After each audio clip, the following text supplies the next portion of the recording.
Okay, so it was a bit of a weird balance for the talk. On one side, we wanted to talk about how we've built the platform and everything we've done with it. At the other side, we would probably get in a lot of trouble if we went through in too much depth of how we've done it. But one of the things we are working on at the moment is platform as a service. So the ability for people to build their own apps onto our platform and then resell them to our audience. And some of the guys here have made some amazing tools to help us do that. So we're really going to cover sort of development tools and what you can do with them, sort of things that you can build. So yeah, going to go through who we are, what the platform is, what tech we use, why you would use it, and how you can use it, basically. A couple of things first off before we get started. I can't take credit for much of this because we've got a huge team now. We've got 20-odd developers who pulled all this together. Adam here and also here. Has been in and built most of the actual system, the main system, API. Like the t-shirt. Yeah. And unfortunately couldn't make it today. Done a lot of the App Store and Thomas as well. You probably know from these sorts of events. And has done a lot of the tools. It's not intentionally salesy. We just think it's great and we want to tell you all about it. So we'll try to avoid that at all costs. Okay, cool. I would like to look at the audience for this bit, but I need to look at the slides in order to do this because it's a bit fast-paced. Okay, hi, I'm Wayne. I work at EPoS Now. Started off in development with stuff like Corel Move and Games Factory. Then while I was at school, then got into coding. Went to university Teesside. Got a first-class degree in 3D graphics. Then did 4 years in military simulation. Working on Watchkeeper, UAV, and various sort of army training facilities. Then moved into Android, built the games engine, built the game. Got some really good feedback. Unfortunately, didn't make any money at all. I then met this guy, who's our MD, showed me something called the internet. For the last 3 years, I've been head of software at a startup, which has been nurtured into a bit of a monster called EPoS Now. So, add a picture of 3 years ago. We've been going 3 years now. Thankfully, I couldn't find any pictures of 3 years ago because we were a startup. It was an empty room. There was no furniture. There was nothing. So, fast forward to now. 3-year anniversary of developing software was April this year. We've now got a much bigger team. There's actually 22, I believe, software developers. They're not all in this picture, obviously. Management team's bulked out. We've got a fancy new office, PlayStations, arcade machines, pool tables and stuff. It's really cool. Random stuff on the walls. Various sort of activities and parties and stuff like that. So the platform, it's a till system essentially. It's all cloud-based, so you can access it on any device. It's split into 2 main sections. So we've got the back office side and reporting, which is where you do all your management and day-to-day of how you'd run your business. And then it's got a front till where you actually process transactions for people. So we do various industries: hospitality, retail, fashion, beauty, everyone we can, basically. Try to keep it as broad as possible, sort of SEO benefits and all sorts of things off that. Got fairly good coverage. Hopefully we'll finish off these last few places sometime soon over the next 6 months. We only really market in the UK, so the overseas usage is sort of just filtered up over time, really. Lots of USPs there, which I won't bore you with, but yeah, we've got great, really fast hardware, which is awesome. It's all sort of designed in-house and manufactured, so we've got our own custom hardware, custom software, which means we've got a whole end-to-end process, which is really good to make sure we've got full control of what people see at the end of the day. We've just introduced our App Store, which is what we're going to talk about this afternoon, and we've got really cool developer tools, which is also be discussing. So once we built an EPoS system, people can use it to run the businesses, they can put sales through. You've got an EPoS system. So what's the next step? And what we really want to focus on from there is ensuring that we're just saving people time. That's the whole point, otherwise they'll be using pen and paper and a cash register. So the best way we can find to help people save time is with lots of apps and integrations. So instead of it just being a system which sits and is used to process transactions, it's more an integral part of the business. So you can take customers' details at the store, basically, as people are buying things, and then you can fire those all off to MailChimp to send off sort of mass email marketing, tie into TripAdvisor, QuickBooks, which is accounting integration. We've got Xero and Sage as well, so you don't need to get an accountant and a bookkeeper and to pull all your data. It just sends it all off automatically. So yeah, we want apps. We want lots of apps. We've got e-commerce things and stuff there. And we really want to look at how we can get as many of those as possible and how we can sort of build it up instead of it just being a single tool to being a sort of ecosystem of all sorts of extra things to run your business. So yeah, these are sort of a lot of the integrated apps, but what we're working on in order to sort of extend that is the ability for people to build their own applications, which is a platform as a service part, obviously. So these couple of examples of things that can be built, which are live at the moment. So we've got a notice board app, which is basically for sort of internal communications. So as people, say in a retail or hospitality industry, would come in on the morning, maybe have sort of some kind of morning huddle. There can be a notice board there which somebody at sort of head office can send out, and people can access the information about what certain targets are for the day, if a stock take needs doing, all of that sort of thing. Specialist board, so this is instead of having a digital chalkboard on the wall in a restaurant, it's a digital version, so as things go out of stock, they're automatically crossed off the list, and sort of stock countdowns and things are on there. Yeah, and it's just a bit of something a bit more unique rather than chalk.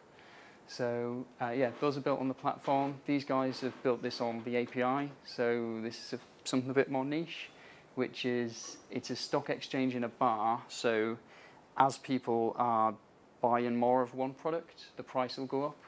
If someone's not buying something, the price will go down. So everybody's drinking Foster's, the price of Carlin will drop. You can also have stuff like market crashes. Like in that.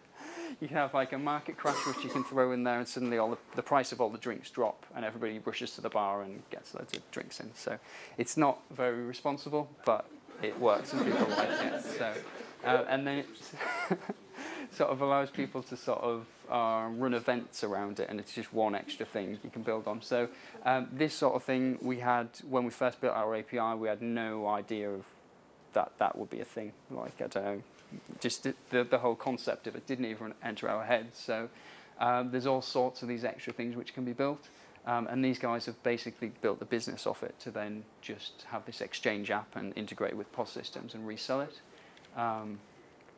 Yeah, so there's lots of ideas. There's just a couple of ones on there. Nettle, these guys are going to be huge, absolutely huge in a few years.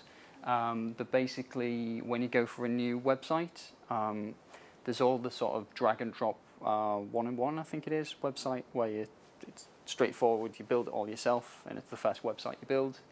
As your business grows, there's not really any standard person to go to after that. So you build your first website. When you want a e-commerce integration and a lot of extra features on there, you tend to go to sort of like a local company to do that.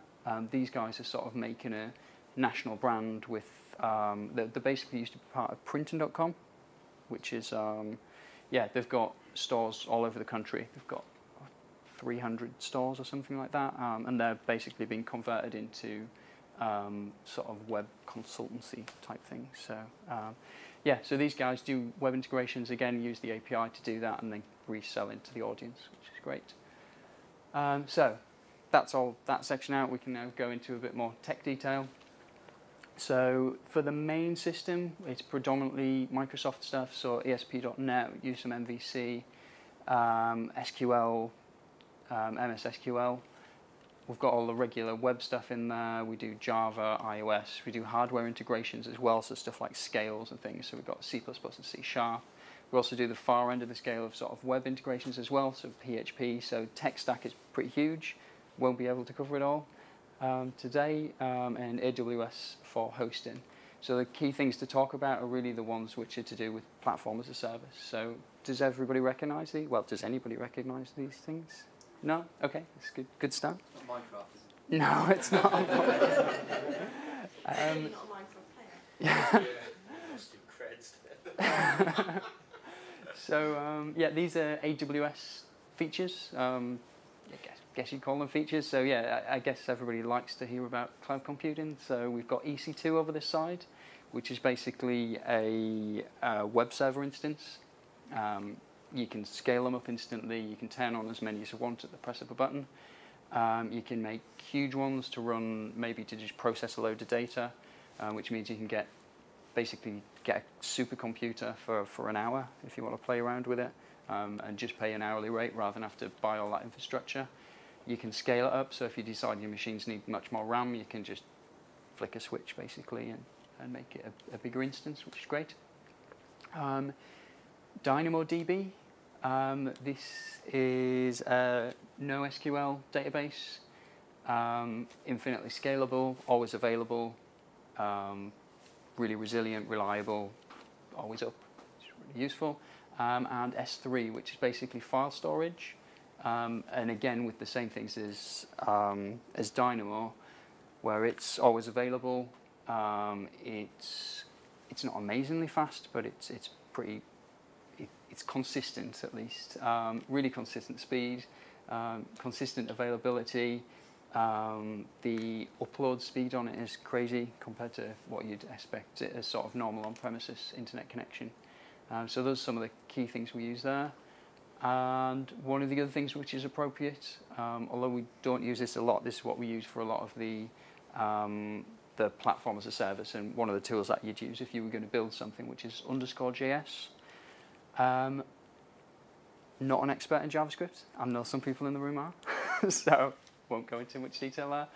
But the general idea behind underscore, it does a few things: function binding, templates, quick indexes. I'm just reading them aloud. The main one we use it for is templating. So the idea is we can basically just call a template function. We can pass in some key identifiers, and then we can basically throw variables into it. So in this case, we are going to, it's a shame it's on two different lines here, but we're going to put our variable into there. We're going to say this is our variable, and then we get it displayed. So it means in our HTML, you can make HTML to work out the layout of the page, and then you can fire variables into it. And at the same time, the next step from that is you can then use it with things like arrays. So you can throw a for each in here, and then you basically get sort of a repeater for your data. So then if you've got an array of different foods with different values in, you can drop that straight into the template and it'll just render it all nicely. So has anybody used underscore? Yeah? Cool. Okay, cool. So the platform got this concept of build, extend, and connect. So the whole idea is that people can build their own apps and integrate into the platform, and then it means you can then resell those things to those applications to the rest of our audience. So we obviously don't have the same audience as someone like Android, who've got millions and millions of users, but we've got a completely different profile of users. Whereas Android generally, I mean, I don't know if I've even purchased an app, maybe. I don't know. I tend to use the free ones, so there's not much sort of buy-in on it. Whereas with ours, the customers have already sort of made a really big upfront purchase. So although there's only sort of 10,000 of them that really bought into it, they're already spent sort of several £100s on the system, and yeah, so they're a lot more eager to then spend money and sort of pay for monthly payments and things to do that. So the idea is we can get a win-win-win, which is developers can sell the products, customers get more features, and then we basically don't need to make the features. We can just concentrate on the core product, making sure there's more customers on there, and then all of the niches get filled by people making individual apps. So a few reasons. We've got a big customer base. We get lots on. You get a really cool dashboard, which shows you how your sort of sales are doing. The same sort of stuff you get with Android, I guess. Google Play, should I say. Cool. And there's a fast track approval process which pings it through to Thomas over there at the back, who then goes through and routes through the apps and checks them rigorously. Obviously that team will sort of expand as we need to. So you can build the apps with the tools that we've built. You can extend the platform with our API, and then you can connect to the customers with our App Store. So the concept of the App Store is, as the user wants to use their applications that they already have, they basically see the App Store. Thomas can show this in a little bit more detail later on, but it means that every user that is using an application sees all of the new applications which are available, so they basically need to go through the home page in order to use the apps, which means you get lots of exposure, you get lots of hits and lots of views basically of your apps once you make them. Cool, so the dev tools we've got the API, we've got webhooks. So APIs, I guess people know. Webhooks are basically sending data out on events, and you can configure what endpoints you want to send data to and what data you want to send. We've got a JavaScript library which is in use for most of the apps that we make, which basically wraps around our API, makes it really easy to use. And a new thing which we have, say, just built. We were wanting to demo it live today, but it wasn't quite there, and we didn't want to come in and start showing something which wasn't quite finished and polished. So we've got some pictures. Thomas is going to run through the use of it. So EPoS IDE, basically, development environment. So over to Thomas.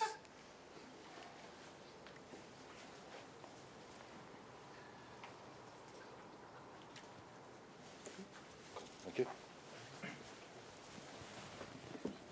So hello, my name is Tom. I'm a web team leader in EPoS Now.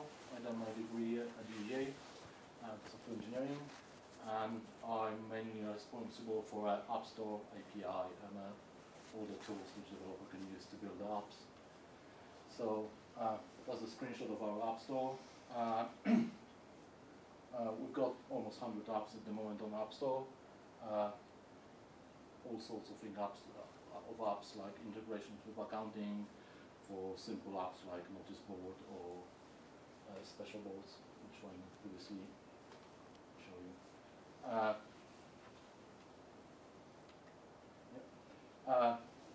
We allow developers to develop like two types of apps at the moment.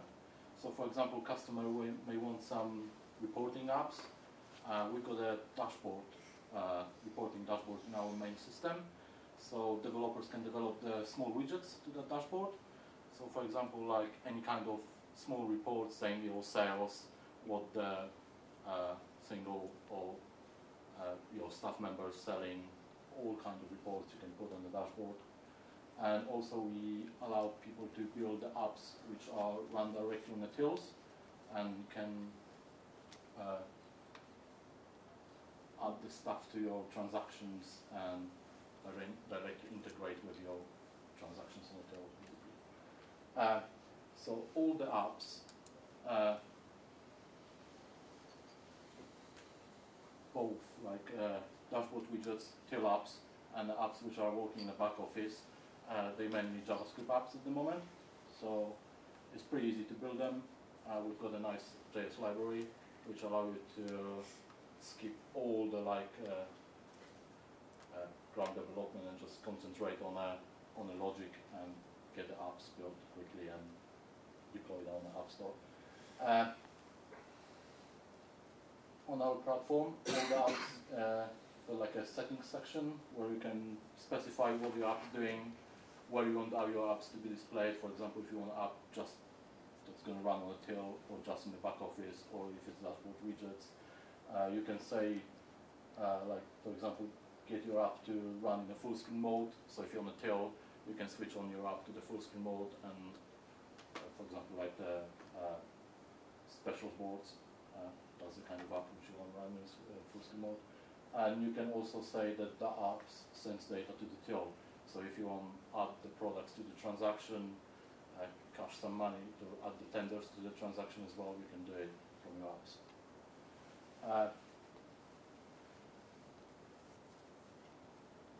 when the staff operates on a till, they can be on like different locations, saying I'm working on a till at the moment in a city X, and another is in a city Z. All the data can be accessible from the apps. So when you're running the app, you can know exactly when the app is run at the moment. So you can get like a information saying device ID, location ID, and a staff ID. So you know exactly where the app is run at the moment, who is running the app, which staff member. And it's the same for a till apps and the back office apps. And by using our JavaScript library, you can access that pretty easily, just saying EPoS Now API, get device ID, and get the information. As I mentioned previously, the apps can pass some data to their till, so you can say you can add the products to the transaction, so you can make some kind of app where the customer can pick up the product, add some money, and by making a bit of JavaScript code, you can add the products to the transaction. Dashboard widgets, that's actually our reporting dashboards. So you can make like a small widgets which will be displaying on the dashboard with different reportings. And the same for a dashboard. So the dashboard can our dashboards go like on a filter. So you can filter your reports by location, by device, also by the time range. So when you select the time range location or location area for the reporting, or your dashboard widgets can access that data, and you can display information relevant to those filters. And it's the same situation as for till apps. So you can say EPoS Now API, get location, and our JavaScript library is basically a wrapper for our API. So it's making you to use our API much easier. You can make just simple functions and create new products. You can update products, delete the products from your POS systems. You can also get like all products, search for products. It's basically a wrapper for our REST API. We've got something which is called app settings. We call it like that. So if you're developing an app, and for example you want to save some settings, for example, customer got some favorite products, favorite colors, whatever, and they want to save that. So the next time when you run the application, you want to retrieve the settings and run the app with those settings. So for each app, you can create a settings object and save it using our JavaScript library. The settings are like user independent. So for each user of your till, the settings are different. And that's what when Wayne mentioned is our new tool. So it's EPoS IDE. So we're currently working on it. So basically we try to make developers life easier. So by the few clicks they can create new app in the App Store, get in straight away to our IDE, change the code or add the new code, add the new files. One click, preview the app on the till or preview app on the back office, request like approval, and then we're going to review the app and put it on the App Store. When they're creating the new app, they can pick up the template. So for example, if you're creating the reporting app, we're going to supply like a simple template for reporting app with simple functions. If you want like different app, we're going to have like a few different templates. If you got any questions or feedback on our software? Did that all make sense, what we're sort of trying to achieve, I guess, is the first thing? Is anyone using it in production yet? Yes. Not the IDE part, because that's not finished, but the API has been used quite a bit, and I guess a lot of it is we were hoping that people would want to share everything they do, but with that sort of not finding that's the case. It tends to be companies want something, they'll get it made, they'll be using it independently, but when we've not got that many shared ones, we've got a few like the Exchange, and that same company who made the Drinks Exchange have also submitted all sorts of like social media type sharing tools as well. So. Yeah. What would be the benefit for them to share it? Ah, okay, yes, next point. Missed that out entirely. So we're aiming to do a similar sort of thing to most other sort of, I guess it's like a lead source. So like Android always take 30%, iOS take 30% and stuff like that. So the whole approach we're trying to take with our pricing model work is everything is monthly payments. So if you make an app, you can sell it to a user for monthly, say £5 a month for a license.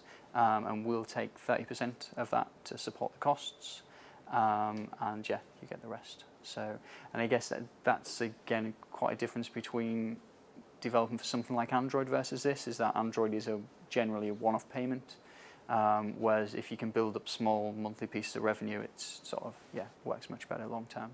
So, would that entice anybody, do you think? £10 a month, maybe. So I mean, the apps range in price massively. So we've got some where I think some like this, the specialist board, we're probably going to do sort of maybe about £5 a month per license. But if you think of, you get a restaurant who wants to have 5 different screens up, that builds up.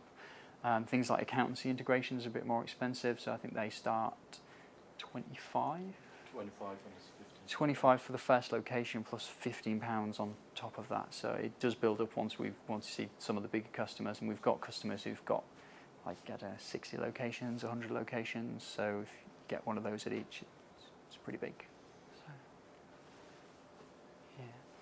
yeah. Would you need a till to develop a till app, or is there some kind of emulator? So it's all, the whole thing is, well, the whole thing initially was just entirely web-based, and you just ran it through the browser. So we use Google Chrome, and you just have a shortcut on the desktop and run it all through there. We've had all sorts of issues since, because Google Chrome changed stuff every 10 minutes now. And also because we've got hardware integrations, so we need to open up cache drawers, we have customer display polls, weigh and scales, card machines, all sorts of stuff. Because we have all of those, we need to then interact with hardware through a web application. There's all sorts of security issues with that. So the ways we did have working, they've basically, Google have really tightened up now. Now it's got to the point where it's entirely sandbox. You can't get out anymore. So we've had, I think, 3 different generations of plugins. They originally had ActiveX, then they dropped that, and it was NP API. They've since dropped that literally last week. So we were previously sort of adding different plugins, but now we've got, you can run it in the browser, but we also provide our own sort of browser version as well, which is essentially just like a wrapper app, which means we've then got a wrapper app for Windows to interact with the hardware, and the same for iOS and Android. So to answer the question, it will run entirely in the browser if you need it to, except it won't open your cache drawer.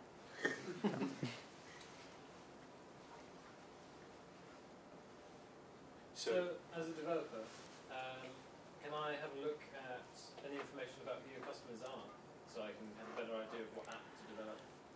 No. Unfortunately not. I mean, we've got loads of case studies and stuff on our website, and there's customers mentioned, but we basically need to get permission from each customer in order to sort of make that open.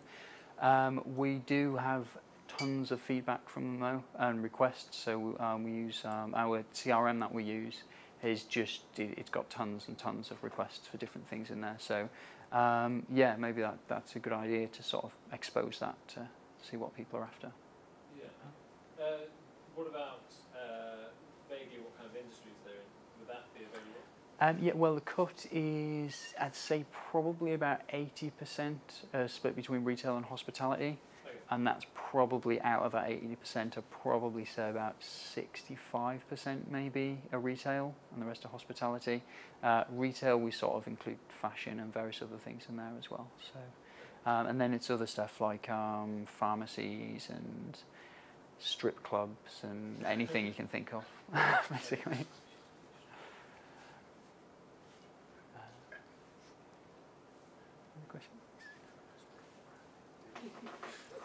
Okay, what have we got next?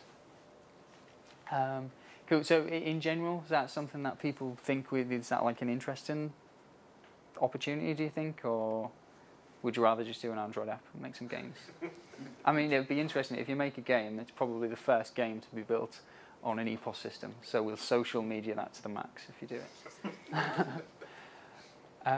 Okay, questions? Okay, cool. So you can go to developer.eposnowhq.com if you want to have a look. All the details of what to build are on there, except again the IDE stuff, which isn't public yet. Yeah, all the tools are available. You can sign up and start basically having a play around. And then we're also at that email address as well, but that's plastered all over this website, so that's the place to go. Do you have any workshops? We don't. No, you mean to workshops on how the system works and like, stuff? You know, get up and running type of thing. We don't, but that's probably a good idea. I mean, we do webinars for how to use the rest of the system, but we're sort of at a second phase of the tools at the moment. So we built the API and got that out so customers can build their extra bits and bobs. Then to build these additional apps, which are sort of embedded into the system. We did an event at the university, so we did like a app challenge day, and the students came and sort of made apps, and we sort of had prizes and stuff. And that was a bit of a dry run to work out if the platform's right, if it's going to work, is it easy enough for people to just pick up. And we found out off the back of that no, it wasn't easy enough to pick up. It was a bit complicated to get going. Once you got set up, it's really easy to use, but it was the initial setup which is the problem, which is why the whole IDE things came about, so that you can literally one press and you're in there and you can start writing things. So trying to make it as easy as possible. Yeah, I guess we'll do videos and things on there. But yeah, workshops, I mean, if anyone's interested, we'd definitely be up for doing that too. Yeah, maybe so, another hack day. The apps are written in JavaScript. What specific benefits does the IDE bring to the table? The IDE, sorry. Yeah, so what shortcuts, or what does it make easier? I guess it sort of quickly plugs you into the API. So if you're developing a straight JavaScript app, sort of in Sublime or something like that, you would need to grab all your access tokens, set up a device, and then add them all into your solution and get set up. So it does all of that. So you just press a button and it's all there. And at the same time, the interaction between the rest of the till is a little bit easier. If you make the app separately, you can't really check how it interacts with the rest of the system. Right. So by making it in the IDE, there's a preview button, so and it'll like basically, yeah, and then it'll just take you directly live into that, so you can use it and click a button and change it, and click a button and switch between the two. Cool. Okay, so that's the develop site. Anyone? I asked Paul's permission for this. I must say. Yeah, if anyone's interested, yeah, fire us a CV. It'd be great. And Tom isn't on Twitter, so that's just mine. Sensible man. Yeah. Brilliant. Okay, thanks. If there are no other questions, that's great. Thanks for your time.